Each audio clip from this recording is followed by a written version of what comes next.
Olá, amigos da internet, mais uma vez obrigado pela visualização através das dinâmicas das redes sociais. Eu sou Alberto Magalhães, este é o nosso quadro Sala de Entrevistas. A gente sempre traz convidados para fazer boas entrevistas, esclarecer dúvidas e, claro, principalmente a boa prestação de serviço com qualidade da informação. Em outra oportunidade, eu conversei com a doutora Simone Cassini, ela que é advogada previdenciarista, e a gente falou especificamente sobre a aposentadoria do magistério. Agora eu convido a doutora Bruna Honório, que vai falar sobre a aposentadoria por idade e tempo de serviço. Até porque informações bem recentes dão conta de que já a partir de 2024, daqui a alguns dias, mais especificamente, a gente vai ter novas mudanças, outras alterações no sistema de dinâmica previdenciário de aposentadoria. E a gente, claro, precisa trazer a qualidade, precisa prestar serviço, e é isso que você vai ter, a informação com excelência de totalidade aqui na nossa sala de entrevistas. Depois da vinhetinha, eu trago a doutora Bruna Honório, já já.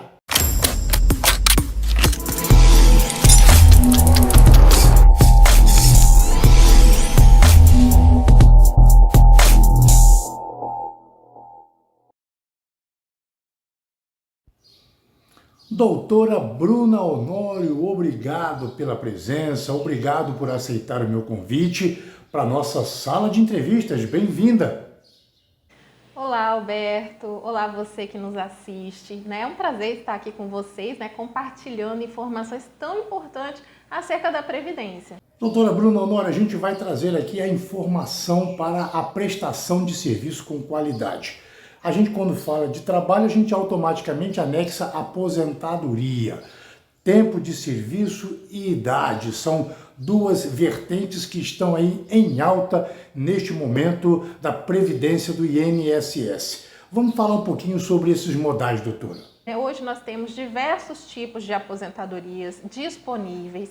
Nós temos aí aposentadoria por idade, por tempo de contribuição.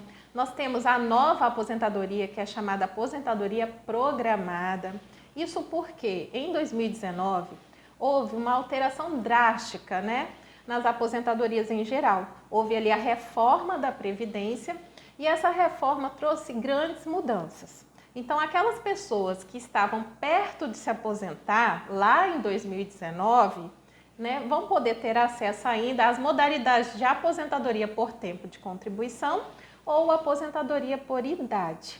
Mas, a partir de novembro de 2019, acabou essas duas modalidades de aposentadoria para quem ingressa na Previdência a partir desta data, mais especificadamente 13 de novembro de 2019. Então, não se fala mais em aposentadoria por idade ou por tempo de contribuição. Hoje, o que se fala é aposentadoria programada. Acabou essa nomenclatura. Agora, a gente utiliza elas ainda para aquelas pessoas que estavam perto de se aposentar, conforme eu havia falado. Então, todas aquelas pessoas que já vertiam contribuições antes de novembro de 2019 poderão ainda se valer das aposentadorias por idade e aposentadoria por tempo de contribuição. Doutora, por exemplo, quem está aí na média regular aproximada, lá pelos anos 80, começou a trabalhar, já está encostando aí na aposentadoria, essas novas regras, essas mutações valem também para aquele pessoal lá dos anos 80, anos 90 e mais ou menos por ali? Como é que está essa vertente diante das regras atuais e daqueles que já começaram a trabalhar já faz um tempo? Então, Alberto, boa pergunta, o pessoal da década de 80, que é a minha década, da década de 90, vão poder se valer da melhor aposentadoria. Para isso, é preciso saber qual é a regra que vai te garantir o melhor benefício, não é, Alberto? Porque todo mundo quer aposentar com o melhor benefício possível. Então, nós temos regras novas e nós temos as regras de transição, As regras de transição garantem as antigas aposentadorias por idade e por tempo. E nós temos as novas regras da aposentadoria programada. O pessoal da década de 90 vai poder se valer tanto das regras antigas, né, as regras de transição, como as regras novas. E ele vai precisar se planejar, fazer um planejamento da sua aposentadoria para descobrir qual é a melhor regra, se é as regras de transição ou se é as regras novas. Porque o objetivo principal da aposentadoria, Alberto, é fazer com que, né, a pessoa alcance o melhor benefício possível. E para alcançar o melhor benefício possível, é preciso analisar qual seria a melhor regra. De repente, a regra de transição, que é uma aposentadoria por tempo de contribuição, vai te garantir um benefício melhor do que a aposentadoria programada. Doutora Bruna Honório, veja bem, a pergunta que eu faço para a senhora é bastante pertinente. A gente tem que optar pelo melhor caminho. E justamente caso a caso, dinâmica a dinâmica, é que a gente estuda por qual caminho trilhar para alcançar o melhor resultado, pleito de aposentadoria. Dentro desse contexto, como é que a senhora trilharia na informação sobre este momento tão importante? Fazer a melhor escolha para obter a melhor aposentadoria. Então, Alberto, essa é a pergunta que muitas pessoas nos fazem e o melhor caminho é se planejar. E para se planejar é preciso conhecer as regras. E eu sei que a nós, né, o brasileiro, tem muito trabalho, tem muitas coisas a fazer e muitas das vezes não tem a capacidade técnica de identificar ali qual seria a melhor regra. Por isso que nós, né, recomendamos que a pessoa procure uma pessoa, um advogado especialista em direito previdenciário. Não é qualquer advogado, tem que ser um advogado que estuda direito previdenciário, para ele poder ali fazer um planejamento da sua aposentadoria.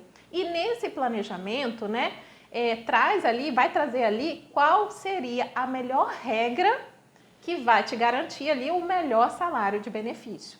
Isso é para as pessoas seguradas que querem e desejam se aposentar com o melhor benefício possível, né? Porque são muitas regras, Alberto.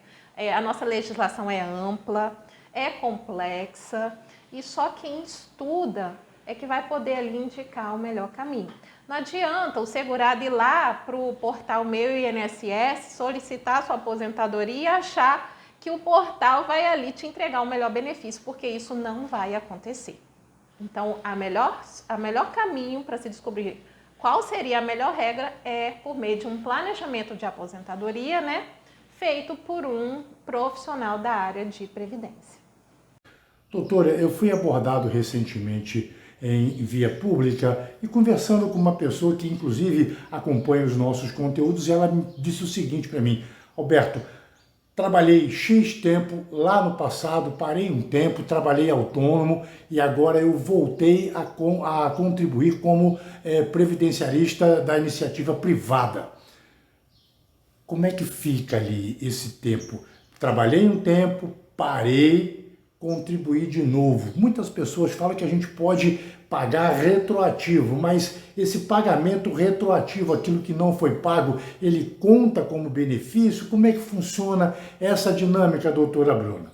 Então, para aqueles segurados que um dia contribuiu um tempo e depois parou, o ideal é fazer uma contagem do tempo. Quanto que eu tenho hoje de contribuição no INSS? Então, a princípio, né, a pessoa pode baixar o aplicativo Meu INSS no celular, fazer a sua senha Gov e lá vai apontar o tempo. Vamos dizer ali que a pessoa ali só tem 5 anos de tempo de contribuição, né? Pouquinho tempo. Ficou aí muitos anos sem contribuir. Com 5 anos hoje, com 7, com 10, é possível aposentar? Não é possível aposentar. Então, a partir daí, você precisa saber quanto tempo você ainda precisa contribuir para poder atingir ali o tempo mínimo de se alcançar uma aposentadoria, que hoje é no mínimo 15 anos. Então, quem não contribuiu pelo menos 15 anos hoje, não consegue aposentar. E aí, Alberto, eu já vou me antecipar para te responder aquela pergunta. Bruna, eu posso indenizar esse período que eu fiquei sem contribuir? Eu posso pagar retroativo hoje para que esse período possa contar na minha aposentadoria? Então, gente, muito cuidado com isso. Por quê? O pagamento retroativo, que é aquele pagamento indenizado, ele é possível de acontecer. Então, eu vejo muitas pessoas pagar ali o período retroativo de forma indenizada pensando que muitas das vezes aquele período possa te dar o tempo necessário para você se aposentar, e sendo que, na verdade, essas pessoas acabam levando prejuízo. Então, não oriento você a pagar um período retroativo sem orientação de um profissional. Porque, primeiro, para você pagar retroativo, você teria que comprovar a atividade. Não basta você ir lá apenas e pagar retroativo.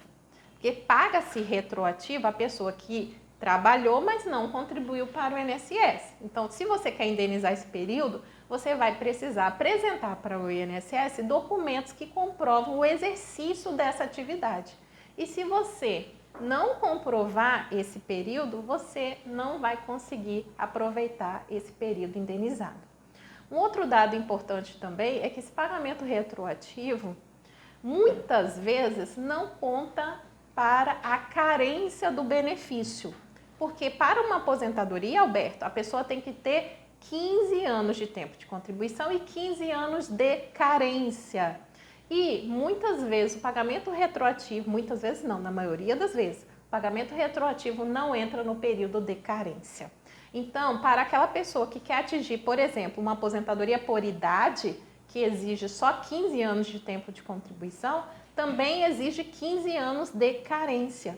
E ela paga 5 anos retroativo, achando que esses 5 anos vai contar para a carência e não conta. Alberto, eu já vi pessoas perder pequenas fortunas, vender carro para pagar retroativo e na hora de solicitar sua aposentadoria, elas foram frustradas porque esse tempo indenizado não contou para a obtenção da aposentadoria. Então tem que ter muito cuidado. Oriento quem quer pagar retroativo a procurar um profissional para que você evite prejuízo. Agora, doutora Bruna, uma outra pontualidade que a gente observa com muita frequência é a seguinte: o empregado de carteira assinada, eventualmente lá na sua empresa, ele tem os seus descontos proporcionais à contribuição do INSS. Todo mês vem lá no contra-cheque dele lá o salário, ticket e tal, e contribuição previdenciária. Beleza. O empregador descontou e o empregado está de boa, vamos dizer assim. No final das contas, ele viu que o patrão descontou, mas não repassou os valores à Previdência. Como é que fica nesse caso? Então, o trabalhador não pode ser prejudicado pelo fato do seu empregador não ter feito o repasse das contribuições do INSS. Então, o trabalhador deve comprovar a existência do vínculo, seja pela carteira assinada, pelo termo de rescisão de contrato de salário, pelo extrato do FGTS, pelos contra-cheques. Provou a situação de emprego, né, o INSS não pode cobrar ali os devidos recolhimentos. Então, o empregado ele não pode ser penalizado. Esse tempo comprovado, né, de carteira assinada, trabalho, né, formal ali, ainda que o empregador não tenha feito o repasse das contribuições, não prejudica na hora da aposentadoria do empregado. Chegamos ao final desta edição da nossa sala de entrevistas. Conversei com a doutora Bruna Honório, advogada previdenciarista. Falou comigo sobre aposentadoria por idade e tempo de serviço. Doutora, valeu pela presença, obrigado por ter aceitado o nosso convite. Renova aqui outra oportunidade para trazermos outras pautas de interesse comum de toda a nossa população. Valeu, doutora, muito obrigado, hein? Obrigada, Alberto, foi um prazer estar aqui com vocês e nós estamos aqui disponíveis para poder estar ajudando vocês a entender esse mundo previdenciário. Tá bem, meus amigos? Muito obrigado pela visualização, muito obrigado pelo prestígio. Estamos sempre aqui, através das redes sociais, trazendo a nossa sala de entrevistas para você.